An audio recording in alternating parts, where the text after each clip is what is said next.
ఈరోజు మనం human excretory system గురించి మాట్లాడుకుందాం. ఎక్స్క్రిటరీ సిస్టమ్ అంటే విసర్జన వ్యవస్థ. ఈ విసర్జన వ్యవస్థ అనేది యానిమల్స్లో ఏ విధంగా ఉంటుంది, గతంలో ఈ ఎక్స్క్రిటరీ సిస్టమ్ లేదా విసర్జక వ్యవస్థ మీద క్వశ్చన్స్ ఏ విధంగా రావడం జరిగింది, భవిష్యత్తులో ఏ విధంగా రావడానికి అవకాశం ఉంది అనే దాని గురించి ఒకసారి మనం మాట్లాడుకుందాం. ఇది human excretory system. Excretory system అంటే ఆల్రెడీ మనం చెప్పాం కదండి, విసర్జన అంటే ఏంటంటే నిజానికి మన బాడీలో ఎవ్రీ సెకండ్ కూడా అనేకమైనటువంటి మెటబాలిక్ యాక్టివిటీస్ జరుగుతూ ఉంటాయి. అంటే జీవక్రియలు అనేవి జరుగుతూ ఉంటాయి. మన శరీరంలో ఉన్నటువంటి ప్రతి కణం కూడా ఎల్లప్పుడూ పనిచేస్తూనే ఉంటుంది. ఆ కణంలో జరిగేటటువంటి పనుల్ని జీవక్రియలు లేదా మెటబాలిక్ యాక్టివిటీస్ అని పిలుస్తారు. ఈ మెటబాలిక్ యాక్టివిటీస్ జరుగుతున్నప్పుడు ఆ మెటబాలిక్ యాక్టివిటీస్లో భాగంగా అంటే జీవక్రియల్లో భాగంగా కొన్ని నైట్రోజన్ బేస్డ్ మెటీరియల్స్ అంటే కొన్ని నత్రజని సంబంధితమైనటువంటి పదార్థాలు అనేవి వ్యర్థ పదార్థాలుగా ఉత్పత్తి అవుతూ ఉంటాయి. అటువంటి వ్యర్థ పదార్థాలు మన శరీరానికి హాని చేస్తూ ఉంటాయి అన్నమాట. అందువలన అటువంటి వ్యర్థ పదార్థాలు అంటే జీవక్రియల ఫలితంగా ఏర్పడినటువంటి వ్యర్థ పదార్థాలని శరీరం నుంచి బయటికి పంపించే ప్రక్రియనే విసర్జన క్రియ లేదా ఎక్స్క్రిటరీ సిస్టమ్ అని పిలుస్తారు అనమాట. అది ఎక్స్క్రిటరీ సిస్టమ్ అంటే. Excretory system is nothing but the expelling or excreting the nitrogenous waste materials which are formed because of the metabolic activities which are undergone every minute in our body. మన బాడీలో జరుగుతున్నటువంటి వేరు activities, ఆ జీవక్రియల ఫలితంగా ఏర్పడినటువంటి నత్రజని సంబంధ పదార్థాలని శరీరం నుంచి బయటికి పంపించే ప్రక్రియే ఈ ఎక్స్క్రిటరీ సిస్టమ్ లేదా విసర్జన వ్యవస్థ. మానవుల్లో ఈ విసర్జన క్రియ కోసం ప్రత్యేకంగా 2 అవయవాలు ఉంటాయి. ఆ 2 అవయవాలు ఏమంటారంటే కిడ్నీస్ లేదా మూత్రపిండాలు అంటారు. ఈ మూత్రపిండాలు అనేవి ఇక్కడ మీకు డయాగ్రామ్లో మీరు గమనించే ఉంటారు. డయాగ్రామ్లో ఉన్నటువంటి ఈ విధంగా ఉన్నటువంటి నడుముకి ఇరువైపులా అంటే వెన్నుపాము ఉంటుంది కదండి వెనకాతల సైడు, ఆ వెన్నుపాముకి ఇరువైపులా 2 మూత్రపిండాలు అనే భాగాలు చిక్కుడు గింజ ఆకారంలో అమరి ఉంటాయి. చూడండి, ఇవి చిక్కుడు గింజ ఆకారంలో ఉంటాయన్నమాట. They are in the shape of bean shaped bodies అనమాట. బీన్ అంటే చిక్కుడు గింజ ఆకారంలో right kidney and left kidney 2 ఉంటాయి. ఆ 2 కిడ్నీస్ కొంచెం నుంచి కూడా 2 పైప్స్ వస్తాయి. చూడండి, ఇక్కడ మనకు క్లియర్ కనిపిస్తుంది 2 పైపులు. ఈ పైప్స్ ఏమంటారంటే యురేటర్స్ అంటారు. అంటే మూత్రపిండాల్లో రక్తం అనేది వడకట్టబడి రక్తంలోకి వచ్చినటువంటి నత్రజని సంబంధ పదార్థాలన్నీ కూడా ఈ మూత్రపిండాల్లో వడకట్టబడి మూత్రం తయారవుతుంది. ఆ మూత్రము లేదా యూరిన్ అనేది ఈ యురేటర్ లేదా ఈ మూత్ర నాళం గుండా అంటే పొత్తి కడుపులో అంటారు కదండి, ఆ పొత్తి కడుపులో ఉన్నటువంటి క్రింది భాగానికి చేరుతున్నటువంటి 2 నాళాలు ఉంటాయి. ఆ 2 నాళాలని మూత్ర నాళాలు లేదా యురేటర్స్ అంటారు.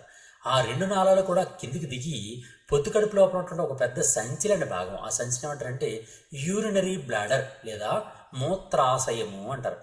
ఆ మూత్రాశయంలోకి తెరుచుకుంటూ ఉంటాయి అన్నమాట. అంటే ఈ కిడ్నీస్ ఉత్పత్తి చేసినటువంటి మూత్రాన్ని ఈ యురేటర్స్ అనేవి ఈ మూత్రాశయంలోనికి అంటే బ్లాడర్లోనికి పంపిస్తూ ఉంటాయి. ఈ మూత్రాశయం అనేది ఇంచుమించుగా 500 ml వరకు కూడా దీని కెపాసిటీ ఉంటుంది అనమాట. ఇంచుమించుగా 500 ml వరకు దీని కెపాసిటీ ఉంటుంది. 500 ml అయ్యే వరకు అంటే 500 మిల్లీలీటర్లు అయ్యే వరకు కూడా ఇది పొత్తి కడుపులో నిల్వ చేయబడుతూ ఉంటుంది. 500 మిల్లీలీటర్ కన్నా ఎక్కువ అవ్వగానే మన మెదడుకి సంజ్ఞ పంపించబడి ఈ యురిత్రా లేదా పురీష నాళం గుండా మనం బయటకు విసర్జిస్తూ ఉంటాం అన్నమాట. ఈ విధంగా మూత్రపిండాలు అనేటటువంటి భాగాలు మనుషుల్లో పనిచేస్తూ ఉంటాయి. ఇప్పుడు మనం చెప్పుకోవాల్సింది ఏంటంటే ఈ ఎక్స్క్రిటరీ సిస్టమ్ అనేది ఏ విధంగా జరుగుతోంది అనే దాని గురించి కొన్ని పాయింట్లు మీకు చెప్తాను. In complex organisms including humans there is a specialised system for excretion called human excretory system.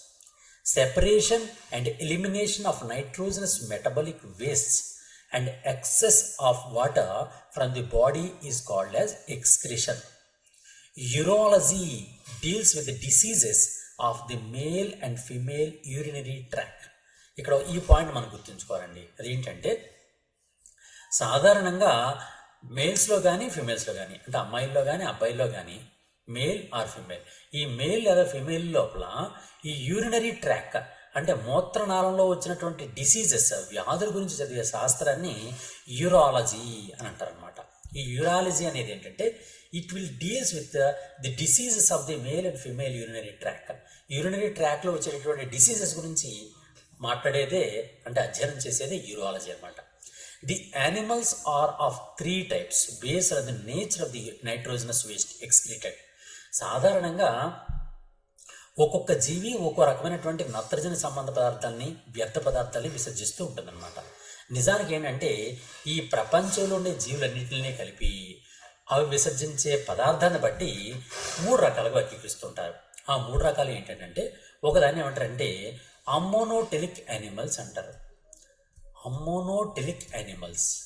అలాగే రెండో దాన్ని యూరికోటెలిక్ అంటారు, యూరికోటెలిక్ యానిమల్స్. అలాగే థర్డ్ వన్ ఏమంటారంటే యూరియోటెలిక్ యానిమల్స్ అంటారు, యూరియోటెలిక్ యానిమల్స్ అంటారు. ఈ విధంగా యానిమల్స్ 3 రకాలుగా ఉంటాయన్నమాట.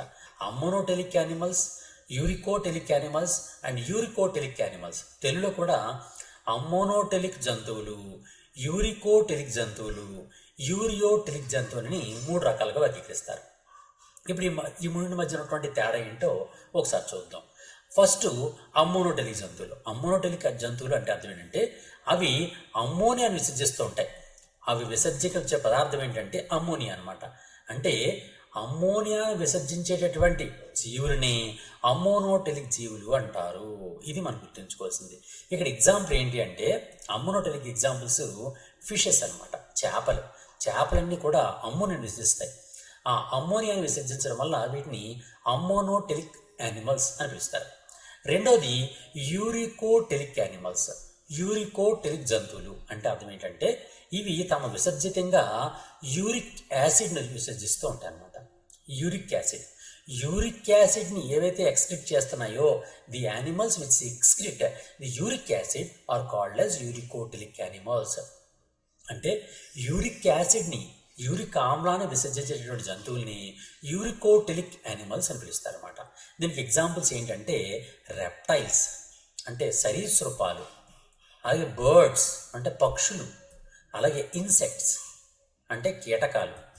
ఈ విధంగా రెప్టైల్స్, బర్డ్స్, ఇన్సెక్ట్స్ ఈ 3 కూడా యూరికోటెలిక్ జంతువులు అన్నమాట. ఎందుకంటే అవి యూరిక్ యాసిడ్ సెక్రెట్ చేస్తాయి.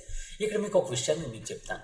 సాధారణంగా మనం బైక్స్ కానీ, కారు కానీ రోడ్డు పైన పార్క్ చేసినప్పుడు పక్షులు వాటి మీద రెట్టేస్తుంది, అంటే పక్షి విసర్జితాన్ని విసర్జిస్తూ ఉంటాయి.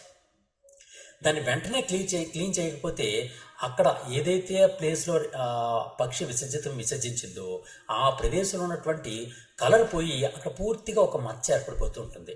కేవలం పక్షులు కానీ, రెప్టైల్స్ కానీ, లేకపోతే ఇన్సెక్ట్స్ కానీ అక్కడ విసర్జిస్తేనే ఆ విధంగా జరుగుతుంది. దానికి కారణం ఏంటి అనేటువంటి క్వశ్చన్ కూడా వచ్చే అవకాశం ఉంది. దానికి కారణం ఏంటంటే వాటి విసర్జితంలో యూరిక్ యాసిడ్ ఉంది. చూసారా, మీరు గమనించండి, ఇక్కడ వాటి విసర్జితంలో ఏముంది, ఒక యాసిడ్ ఉంది. ఆ యాసిడ్ పేరే యూరిక్ యాసిడ్. ఆ యూరిక్ యాసిడ్ ఏం చేస్తుంది, ఆ కలర్ని కరిగించి అక్కడ మచ్చలు ఏర్పడేటట్టు చేస్తుంది అనమాట. అందువలన పక్షులు రెట్టేస్తే, అంటే పక్షులు అనేవి అక్కడ విసర్జిస్తే మన బైక్స్ మీద కానీ, కారు మీద కానీ విసర్జిస్తే అక్కడ పెయింట్ అనేది పోతుందన్నమాట. దానికి కారణం అంటే వాటి విసర్జితంలో యూరిక్ యాసిడ్ అనేటటువంటి ఆమ్లం ఉంటుంది కాబట్టి అటువంటి ప్రమాదం జరుగుతూ ఉంటుందన్నమాట. ఇది యూరికోటెలిక్ యానిమల్స్. నెక్స్ట్ ఏంటంటే ureotelic animals. Ureotelic animals will excrete urea. ఇప్పుడు ఏవైనా యానిమల్స్ యూరియాను విసర్జిస్తూ ఉంటే, యూరియాను విసర్జిస్తుంటే వాటిని యూరియోటెలిక్ యానిమల్స్ అంటారు. Examples amphibian animals, amphibian animals అనమాట. యాంఫీబియా యానిమల్స్ అంటే ఉభయచరాలు. అలాగే మ్యామల్స్ అంటే క్షీరదాలు. ఈ మ్యామల్స్ అండ్ యాంఫీబియన్స్, ఉభయచరాలు మరియు క్షీరదాలు 2 కూడా యూరియోటెలిక్ యానిమల్స్ అనమాట. అంటే అవి యూరియాను విసర్జిస్తూ ఉంటాయి. ఈ విధంగా according to the excretory product the animals are divided into 3 types: ammonotelic animals, uricotelic animals and ureotelic animals. The animals which excrete the ammonia as their excretory material, then they are called as ammonotelic animals. The example for ammonotelic is fishes. Then the second one is uricoatelic animals. The animals which excrete the uric acid as its excretory product, then they are called as uricotelic animals. The examples for uricotelic is the reptile, birds, insects, all those things. And the third one is ureotelic animals. The animals which excrete urea as their excretory product, then they are called as ureotelic animals. The examples for ureotelic is amphibians and mammals. Amphibians and mammals are the ureotelic animals. That's about the animal division of classification of animals according to the excretory product. For example, if you see this diagram, మీరు ఒకసారి diagram చూడండి. Types of excretion, ఆ excretion అంటే విసర్జన చేసేటువంటి విధానాన్ని బట్టి జీవుల్ని 3 రకాలుగా వర్గీకరిస్తున్నారు. అమ్మోనోటెలిక్ జంతువులు, యూరియోటెలిక్ జంతువులు, యూరికోటెలిక్ జంతువులు అని 3 రకాలు చేసాం. ఫస్ట్ అమ్మోనోటెలిక్ చూడండి. ఆక్వాటిక్ ఇన్వర్టిబ్రేట్స్ అంటే ఏవైతే ఆక్వాటిక్ ఇన్వర్టిబ్రేట్స్ ఉంటాయో, ఇన్వర్టిబ్రేట్స్ అంటే అకశేరుకు జంతువులు, అంటే సముద్రాల్లోని నీటిలో నివసించేటటువంటి ఈ అకశేరుకు జంతువులు కానీ, బోనీ ఫిషెస్ కానీ, ఆక్వాటిక్ యాంఫీబియన్స్ కానీ, ఇవన్నీ కూడా అమ్మోనోటెలిక్గా ఉంటాయన్నమాట. అదే యూరియోటెలిక్ అంటే ఏంటి అంటే అడల్ట్ యాంఫీబియన్స్ కానీ, మ్యామల్స్ కానీ, ఇవన్నీ కూడా యూరియోటెలిక్ యానిమల్స్గా ఉంటాయి. యూరికోటెలిక్ యానిమల్స్ ఏంటి అంటే ఇన్సెక్ట్స్, రెప్టైల్స్ అండ్ బర్డ్స్, ఇవన్నీ కూడా యూరికోటెలిక్ యానిమల్స్గా ఉంటాయన్నమాట. ఇది మనం గుర్తుంచుకోవాల్సిన పాయింట్. ఇప్పుడు ఒక్కొక్క దాని గురించి ఒక్కసారి మీకు ఎక్స్ప్లెయిన్ చేస్తాను. Ammonotelic animals excrete nitrogenous waste in the form of ammonia. Ammonia రూపంలో నైట్రోజన్ వేస్ట్ని విసర్జించేటటువంటి జంతువుల్ని అమ్మోనోటెలిక్ యానిమల్స్ అంటారు. Animals having plenty of water అంటే aquatic dissolve the NH3 easily in the water and excrete it out. అంటే ఏవైతే నీటి జంతువులు ఉంటాయో, నీటిలో నివసించే జంతువులు ఉంటాయో, ఫర్ ఎగ్జాంపుల్ చేపలు, అలాంటివన్నీ కూడా అమ్మోనోటెలిక్ యానిమల్స్గా ఉంటాయి అన్నమాట. వీటికి ఎగ్జాంపుల్స్ ఏంటంటే ప్రోటోజోన్స్ అని అమ్మోనియాని సెక్రీట్ చేస్తాయి. అలాగే coelenterates, echinoderms, some bony fishes, larvae of amphibians, ఇవన్నీ కూడా అమ్మోనోటెలిక్ యానిమల్స్. అలాగే second ureotelic animals. Ureotelic animals అంటే excrete nitrogenous waste in the form of urea retained in the body for some time. ఈ యూరియాని కొంతసేపు మన బాడీలో ఉంచుకున్నప్పటికి కూడా బయటికి విసర్జించడం మాత్రం యూరియాని విసర్జిస్తూ ఉంటాయి. అందువల్ల అటువంటి జంతువుల్ని యూరియోటెలిక్ యానిమల్స్ అంటారు. In many animals the liver contains an enzyme arginase which is responsible for the formation of the urea. ఈ యూరియాని తయారు చేయడం కోసం లివర్లో నిజానికి యూరియా అనేది తయారవుతూ ఉంటుంది అనమాట. ఆ లివర్లో యూరియా తయారవడం కోసం ఉపయోగపడే ఎంజైమ్ పేరు ఏంటి అంటే ఆర్జినేజ్. ఆ ఎంజైమ్ పేరు ఏం పేరండి? ఆర్జినేజ్. మన బాడీలో ఆర్జినేజ్ ఏం పని చేస్తుంటుంది? ఆర్జినేజ్ అనేది కాలేయంలో, అంటే లివర్ అంటే కాలేయం లోపల యూరియా తయారీకి ఉపయోగపడేటటువంటి ఎంజైమ్ ఏది అంటే ఆర్జినేజ్ అనమాట. ఈ యూరియోటెలిక్ ఎగ్జాంపుల్స్ ఏంటంటే కార్టిలేజినస్ ఫిషెస్. ఇక్కడ మీకు ఒక విషయం చెప్తాను. నేను ఇందాక ఫిషెస్ గురించి చెప్పాను. అంటే మ్యాక్సిమం ఫిషెస్ అన్నీ కూడా అమ్మోనోటెలిక్ యానిమల్స్గా ఉంటాయి. కానీ వాటిలో కూడా ఈ బోనీ ఫిషెస్ అని కొన్ని, కార్టిలేజినస్ ఫిషెస్ అని కొన్ని ఉంటాయన్నమాట. అంటే కార్టిలేజినస్ ఫిషెస్ అంటే ఏంటంటే మృదులాస్థి కలిగినటువంటి చేపలు, అంటే మెత్తగా ఉండి ఎముకను కలిగిన దాన్ని మృదులాస్థి అంటారు. అటువంటి మృదులాస్థి కలిగిన చేపల్ని కార్టిలేజినస్ ఫిషెస్ అంటారు. అలాంటి ప్రత్యేకమైన కార్టిలేజినస్ ఫిషెస్ మాత్రం యూరియోటెలిక్గా ఉంటాయి. ఈ పాయింట్ మీరు గుర్తుంచుకోవాలి. ఓకే, ఫిషెస్ అన్నీ కూడా అమ్మోనోటెలిక్ యానిమల్సే, కానీ ఒక్క కార్టిలేజినస్ ఫిషెస్ మాత్రమే, మృదులాస్థి చేపలు మాత్రమే యూరియోటెలిక్గా ఉంటాయి. అవి కాకుండా యాంఫీబియన్స్, మ్యామల్స్ అంటే ఉభయచరాలు మరియు క్షీరదాలు కూడా యూరియోటెలిక్గా ఉంటాయన్నమాట. Okay, next one uricotelic animals. Uricotelic అంటే excrete nitrogenous waste in the form of uric acid which is almost insoluble in water. నిజానికి ఇది వాటర్లో ఇన్సాల్యుబుల్. యూరిక్ యాసిడ్ అనేది వాటర్లో సాల్యుబుల్ అవ్వదు. due to less toxicity can be retained in the body for longer period. నిజానికి ఏంటంటే ఇవన్నీ కూడా యూరిక్ యాసిడ్ అనేటువంటి దాన్ని యూరిన్ ద్వారా, అంటే మన విసర్జక పదార్థంగా యూరిక్ యాసిడ్ విసర్జిస్తూ ఉంటాయి. It excreted in crystalline form. Crystals ఎలా ఉంటాయో అంటే స్ఫటికాల్లాగా అది దాని విసర్జితాన్ని విసర్జిస్తూ ఉంటుంది. Hence requires minimal amount of water for its elimination. ఎందుకు ఇలా చేస్తాయి? పక్షులు యూరిక్ యాసిడ్ ఎందుకు తయారు చేసుకుంటాయంటే తక్కువ వాటర్తోనే విసర్జితం అనేది బయటకు పోతుంది అనమాట. అందుకోసం అని చెప్పి వాటర్ని ఎక్కువ ప్రెజర్ చేసుకోవడం కోసం అని చెప్పి ఈ యూరిక్ యాసిడ్ అనేటువంటి క్రిస్టల్స్ రూపంలో దీన్ని తయారు చేస్తూ ఉంటాయి అన్నమాట. ఫర్ ఎగ్జాంపుల్ డిజర్ట్ యానిమల్స్, ఎడారిలో నివసించేటువంటి జంతువులు కానీ, రెప్టైల్స్ కానీ అంటే సరీసృపాలు కానీ, బర్డ్స్ కానీ అంటే పక్షులు కానీ, ఇన్సెక్ట్స్ అంటే కీటకాలు, which are facing water scarcity, ఈ వీటికైతే వాటర్ సరిగా దొరకదో, these animals excrete nitrogenous waste in the form of least toxic uric acid. ఈ విధంగా వాటర్ దొరకనటువంటి ప్రదేశంలో ఉన్నటువంటి జంతువులు అన్నీ కూడా ఈ యూరిక్ యాసిడ్ అనే దాని రూపంలో విసర్జిస్తూ ఉంటాయి అన్నమాట. Uricotelism is an adaptation to conserve water. ఈ యూరికోటెలిజం లేదా యూరిక్ యాసిడ్ని విసర్జించడం అనేది వాటర్ని ప్రిజర్వ్ చేసుకోవడం కోసం, నిల్వ చేసుకోవడం కోసం ఒక ప్రత్యేకమైనటువంటి శరీరంలో భాగం అన్నమాట. Besides the above, creatinine and allantoic acid are the nitrogenous part. ఇవి కాకుండా మరికొన్ని జంతువులు కూడా ఈ క్రియాటినైన్ అని, అలెంటాయిక్ యాసిడ్ అని మరికొన్ని యానిమల్స్ కూడా సీక్రెట్ చేస్తుంటారు అనుకోండి. కానీ చాలా మినిమం యానిమల్స్ అనమాట. మ్యాక్సిమం అన్ని కూడా ఇవే అనమాట. ఏంటంటే 3 రకాలు: ammonotelic animals, ureotelic animals, uricotelic యానిమల్స్గా 3 రకాలుగా యానిమల్స్ని డివైడ్ చేస్తూ ఉంటారు అనమాట. ఈ excretion in animal kingdom. Animal కింగ్డమ్లో ఎక్స్క్రిషన్ ఎలా జరుగుతుంటుందంటే ఫస్ట్ నుంచి మనం చూద్దాం. ఫర్ ఎగ్జాంపుల్ మనం ప్రోటోజోవా దగ్గర నుంచి మనం స్టార్ట్ చేసుకోవాలి. ప్రోటోజోన్స్ అన్ని కూడా ఏం ఎక్స్క్రీట్ చేస్తూ ఉంటాయి? అమ్మోనియాని విసర్జిస్తాయి. ఆల్రెడీ మనం చెప్పుకున్నాం, all the protozoans are ammonotelic animals. అమ్మోనియాని విసర్జిస్తూ ఉంటాయి. అలాగే నెక్స్ట్ యానిమల్స్ అన్ని కూడా ఏ విధంగా విసర్జిస్తాయో ఒకసారి చూద్దాం. Excretion by individual cells. In simple organisms, individual cells excrete metabolic waste directly through cell membrane into a body cavity and then environment.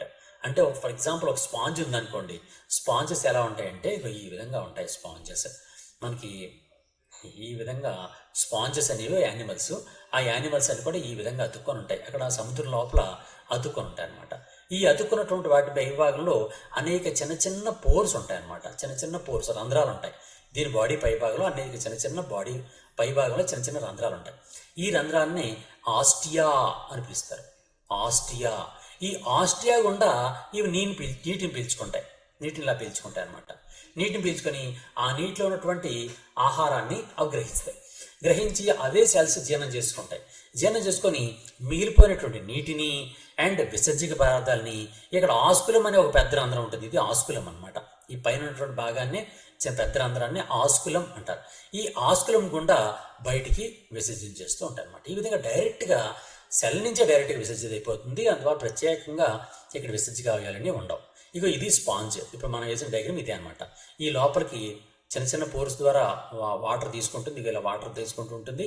And ఇది ఒక పెద్ద క్యావిటీ ఉంటుంది. ఈ క్యావిటీ గుండా మళ్ళీ ఆస్కులం అనే రంధ్రం ద్వారా బయటికి విసర్జించేస్తూ ఉంటుంది అనమాట. ఈ విధంగా స్పాంజెస్ అనేవి పనిచేస్తాయి. Individual cells excrete waste into body cavity called spongocoel.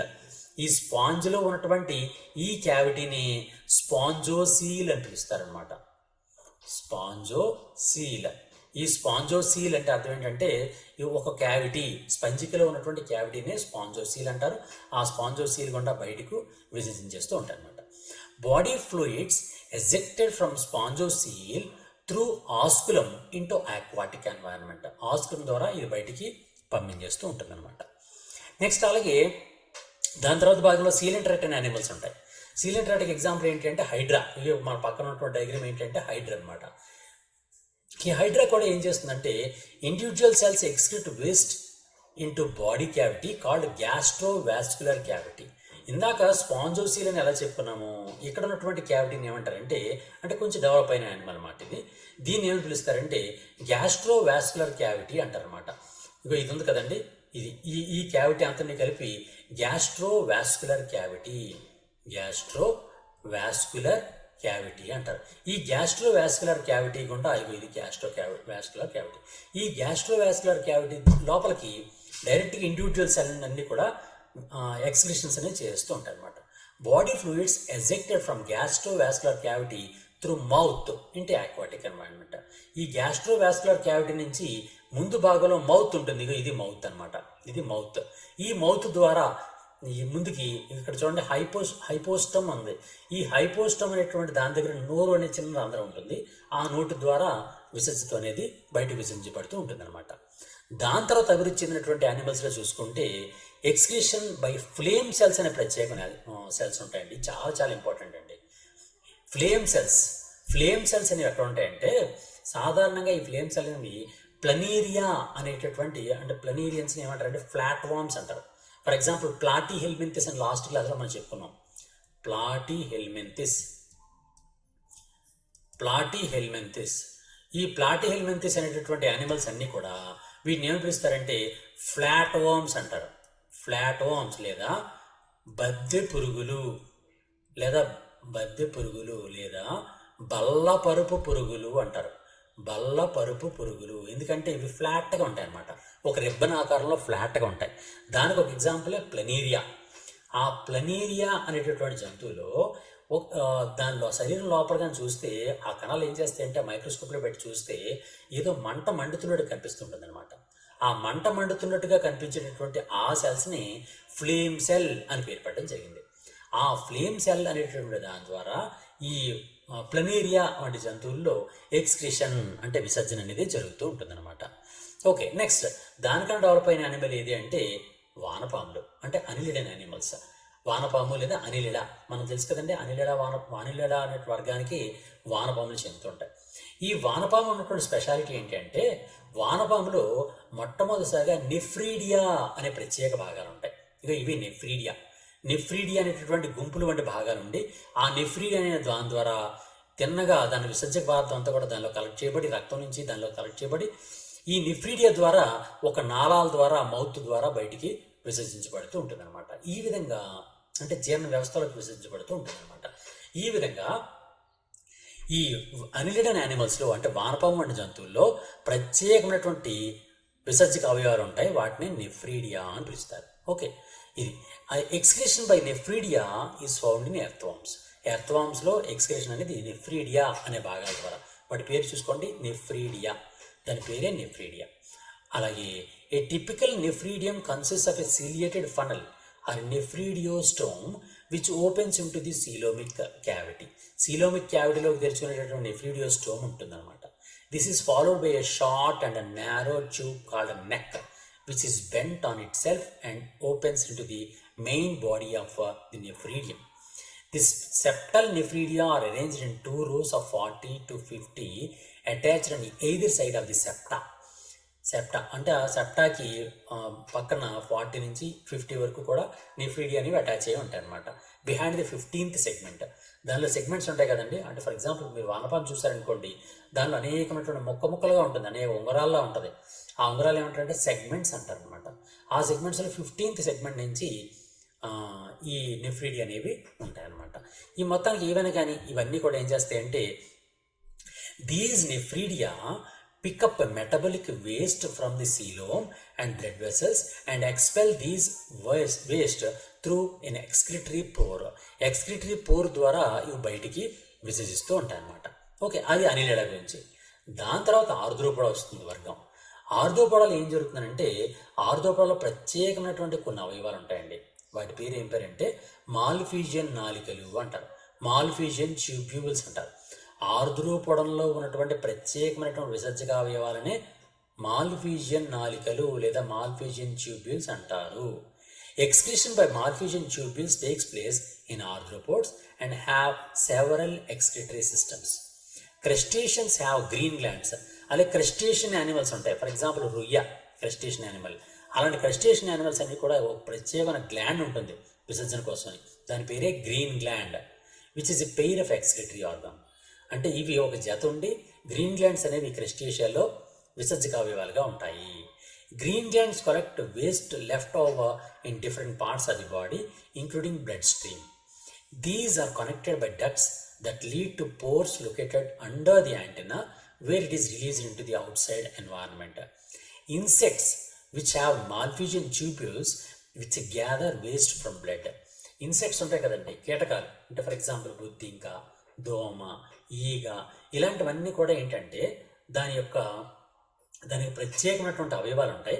వాటిని మాల్ఫీజియన్ ట్యూబ్యూల్స్ అంటారు. వాటి ద్వారా అవి వేస్ట్ని అంటే వ్యర్థాలని రక్తం నుంచి కలెక్ట్ చేస్తూ ఉంటాయి అన్నమాట. ఇప్పుడు నెక్స్ట్ స్టెప్కి వచ్చేటప్పటికి ఎక్స్క్రీషన్. ఎక్స్క్రిషన్ ఇన్ హ్యూమన్ బీయింగ్స్లో ఉన్నటువంటి ఎక్స్క్రిషన్ అనేది ఎలా జరుగుతుంది అన్నది ఒకసారి మనం చూద్దాం. ఎక్స్క్రిషన్కి వచ్చేటప్పటికి ఎలా ఉంటుందంటే, in more advanced organisms, especially in vertebrates, the excretory system is characterized by specialized organs called kidneys. అంటే కిడ్నీస్ అనే ప్రత్యేక అవయవాలు అనేవి అభివృద్ధి చెందినటువంటి జంతువుల్లో ఉంటాయన్నమాట. The kidneys metabolic waste are removed from blood of the circulatory system and deposited into a system of ducts and storage organs before being expelled to the outside. శరీరం నుంచి బయటికి విసర్జించే ముందుగా ఒక దగ్గర స్టోర్ చేయబడి ఆ తర్వాత దీన్ని బయటికి కావాలని కూడా విసర్జిస్తూ ఉంటాయన్నమాట. ఇప్పుడు మనం అసలైనటువంటి విషయం అయినటువంటి హ్యూమన్ ఎక్స్క్రిటరీ సిస్టమ్కి వచ్చాం. హ్యూమన్ ఎక్స్క్రిటరీ సిస్టంలో ముఖ్యంగా ఏ భాగాలు ఉంటాయనంటే, ముఖ్యంగా 2 కిడ్నీస్ అనేటటువంటి భాగాలు ఉంటాయండి. మొట్టమొదటి ఉండేటువంటి భాగాలు ఏంటి అంటే 2 కిడ్నీస్ అనేటటువంటి been shaped parts. Been shaped అంటే చిక్కుడు గింజ ఆకారంలో ఉన్నటువంటి భాగాలు అనేవి ఉంటాయి. చిక్కుడు గింజ ఆకారంలో ఉన్నటువంటి 2 ఇంచుమించుగా ఇలా ఉంటాయి, నడుముకి ఇరువైపులా కూడా ఉంటాయి అన్నమాట. ఈ విధంగా చిక్కుడు గింజ ఆకారంలో ఉన్నటువంటి భాగాలు అనేవి ఎలా ఉంటాయంటే, ఈ విధంగా చిక్కుడు గింజ ఆకారంలో 2 కిడ్నీస్ అనేటటువంటి భాగాలు ఈ విధంగా ఉంటాయి. ఈ 2 కిడ్నీస్కి కూడా 2 ట్యూబ్స్ అనేవి బయటకు విడుదలవుతూ ఉంటాయి. 2 కలెక్టింగ్ ట్యూబ్స్ అనమాట. అంటే ఆ కలెక్టింగ్ ట్యూబ్ని ఏమంటారంటే యురేటర్ అంటారు. మూత్రనాళము అనిపిస్తారు. ఇలా మూత్రనాళాలు అనేవి 2 ఉంటాయి. ఈ 2 మూత్రనాళాలు కూడా కిడ్నీలో ఏర్పడినటువంటి విసర్జక పదార్థాన్ని క్రిందికి సరఫరా చేస్తూ ఉంటాయి. ఇక ఈ విధంగా క్రింది భాగం నుంచి ఇలాగ కిందకి, అంటే మన పొత్తు కడుపు లోపలికి ఈ కిడ్నీలో తయారైనటువంటి యూరిన్ని కిందకి తీసుకురావడానికి 2 ప్రత్యేకమైన నాళాలు ఈ విధంగా ఉంటాయి. ఆ కింద భాగంలో అంటే పొత్తు కడుపు వంటి భాగంలో ఏముంటుందంటే ప్రత్యేకంగా ఒక సంచి వంటి భాగం ఉంటుందండి. ఆ సంచి వంటి భాగాన్ని ఏమంటారంటే బ్లాడర్, యూరినరీ బ్లాడర్ అంటారు. ఆ యూరినరీ బ్లాడర్ అనేది ప్రత్యేకంగా చిన్న ఓపెనింగ్ కలిగి ఉంటుంది. దాన్ని యూరిత్రా అంటారు. ఆ విధంగా ఒక పెయిర్ ఆఫ్ కిడ్నీస్, ముఖ్యంగా ఉండేవి ఏంటంటే ఒక పెయిర్ ఆఫ్ కిడ్నీస్ అనేటటువంటి ఒక జత ఉంటాయి. అలాగే యురేటర్స్ అనేవి ఒక జత ఉంటాయి. అలాగే యూరినరీ బ్లాడర్ అనేది పొత్తి కడుపులో ఉంటుంది. అలాగే యూరిత్రా అనేటటువంటి ప్రత్యేకమైనటువంటి ఓపెనింగ్ అనేది కూడా ఈ విధంగా ఉంది.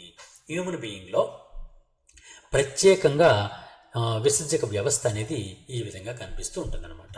ఈ విధంగా విసర్జక వ్యవస్థ అనేది ఎలా పనిచేస్తూ ఉంటుంది, దీని ద్వారా అసలు మూత్రపిండాల లోపల మూత్రం ఎలా తయారవుతుంది, యూరిన్ అనేది ఎలా తయారవుతుంది, ఎంత తయారవుతుంది, ఒక ఆరోగ్యవంతమైనటువంటి మనిషికి ఎంత యూరిన్ ఒక రోజుకి ఉత్పత్తి అవుతుంది, ఎన్నిసార్లు ఒక వ్యక్తి ఆరోగ్యవంతమైన వ్యక్తి మూత్ర విసర్జన చేసే అవకాశం ఉంటుంది యావరేజ్గా అనేటువంటి విషయాల్ని నెక్స్ట్ క్లాస్లో చెప్పుకుందాం. ఇంకా మీకు ఏమైనా డౌట్స్ ఉంటే ఈ క్లాస్ మీద మీరు కామెంట్ రూపంలో నాకు తెలియజేయండి. తప్పనిసరిగా మీకు క్లారిఫికేషన్ ఇస్తాను. మీరు ఎవరైనా సరే యాక్లెవే కరెంట్ అఫైర్స్ యూట్యూబ్ ఛానల్ ఇంకా సబ్స్క్రైబ్ చేసుకోకపోతే యూట్యూబ్ ఛానల్ సబ్స్క్రైబ్ చేసుకోండి. గాంధీయం యాప్ని మీరు డౌన్లోడ్ చేసుకోకపోతే ఇప్పటికే మీరు డౌన్లోడ్ చేసుకోండి సాధ్యమైనంత వేగంగా. ఎందుకంటే అన్ని కాంపిటేటివ్ ఎగ్జామ్స్ వస్తున్నటువంటి ప్రస్తుత నేపథ్యంలో అందరికీ కూడా ఫ్రీ కరెంట్ అఫైర్స్ని మీకు ఇవ్వడం జరుగుతోంది. మీ మిత్రులు కూడా మన యాక్లెవే గురించి తెలియజేసి మీ మిత్రులను కూడా మన గాంధీయం యాప్ని డౌన్లోడ్ చేసుకోమని కోరవలసిందిగా మిమ్మల్ని కోరుతూ all the best. God bless you. Thank you.